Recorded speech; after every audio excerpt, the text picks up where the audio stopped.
Iran যুদ্ধ 4 সপ্তাহ স্থায়ী হতে পারে ইঙ্গিত ট্রাম্পের। নতুন নেতৃত্বের সঙ্গে আলোচনায় রাজি যুক্তরাষ্ট্র। ইরানের বিপ্লবী গার্ডের সদর দফতর গুঁড়িয়ে দেওয়ার দাবি।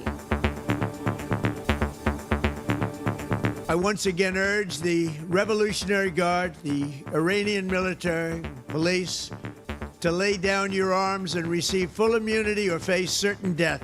I call upon all Iranian patriots who yearn for freedom to seize this moment.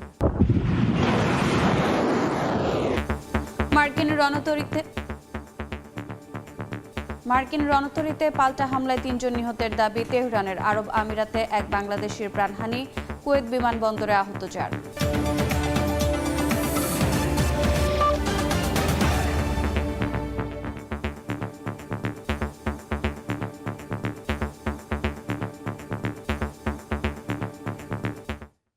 আন্তর্জাতিক সময়ের সঙ্গে আছি আমি রোজা চৌধুরী।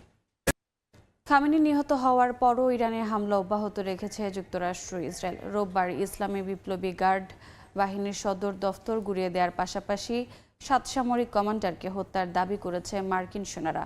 জবাবে পশ্চিম জেরুজালেম ও মার্কিন বিমানবাহী রণতরীতে পাল্টা ক্ষেপণাস্ত্র ছুড়েছে ইরান। এতে 3 মার্কিন সেনা নিহতের দাবি করেছে তেহরান। হামলা অব্যাহত রয়েছে কাতার, ইরাকের মার্কিন সেনা ঘাঁটিতেও। বাগদাদে 1 জন নিহত হওয়ার খবর পাওয়া গেছে। এদিকে লক্ষ্য পূরণ না হওয়া পর্যন্ত ইরানে হামলা চলবে বলে হুঁশিয়ারি দিয়েছেন ট্রাম্প।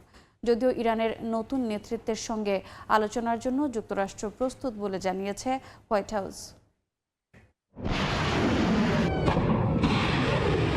স্থানীয় সময় রোববার ইরানের বিপ্লবী গার্ড বাহিনীর সদর দফতরে হামলার দাবি করে মার্কিন সেনাবাহিনী। সামাজিক যোগাযোগ মাধ্যমে দেয়া এক পোস্টে যুক্তরাষ্ট্রের সেন্ট্রাল কমান্ড জানায়, মার্কিন সামরিক বাহিনী বিশ্বের সবচেয়ে শক্তিশালী বাহিনী। আইআরজিসির আর কোনো সদর দফতর নেই।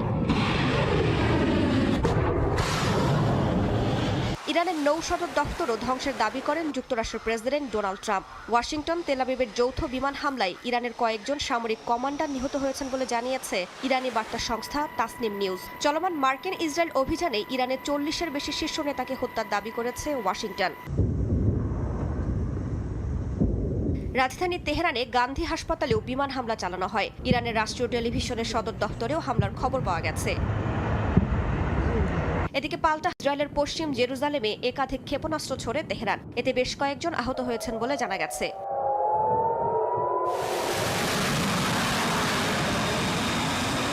মার্কিন বিমানবাহী রণতরীতে 4টি ক্ষেপণাস্ত্র আঘাত হানার দাবি করেছে ইরান। আইআরজিসি জানায়, রণতরী ইউএসএস আব্রাহাম লিঙ্কনে হামলা চালিয়েছে তারা। এতে মার্কিন সামরিক বাহিনীর কয়েকজন সদস্য নিহত হয়েছেন বলে দাবি তাদের। যদিও এক মার্কিন কর্মকর্তা ইরানি ক্ষেপণাস্ত্র হামলায় রণতরীতে কোনো প্রভাব পড়েনি বলে দাবি করেছেন। এদিন ইরাক, বাহরাইনেও বিস্ফোরণের শব্দ শোনা যায়। যুক্তরাজ্যের প্রতিরক্ষা মন্ত্রণালয় জানিয়েছে, রোববার কাতারের দিকে